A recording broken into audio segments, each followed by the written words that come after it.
Binabaan na ng Pag-ibig Fund ang housing loan interest rate ngayong 2026. Pero sino nga ba ang makikinabang nito? Tara, alamin natin.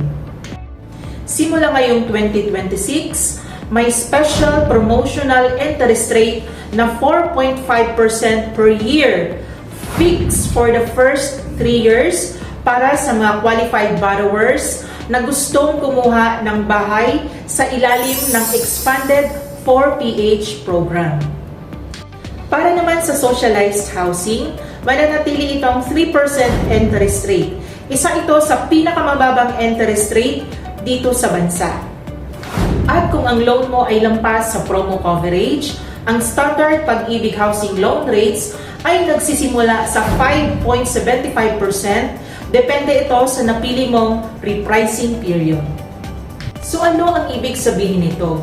Ibig sabihin, kung mas mababa ang interest rate, mas mababa ang iyong buwan ng hulog at mas mababa ang kabuuang halaga ng iyong property at mas madali ang pagkakaroon mo ng sarili mong bahay.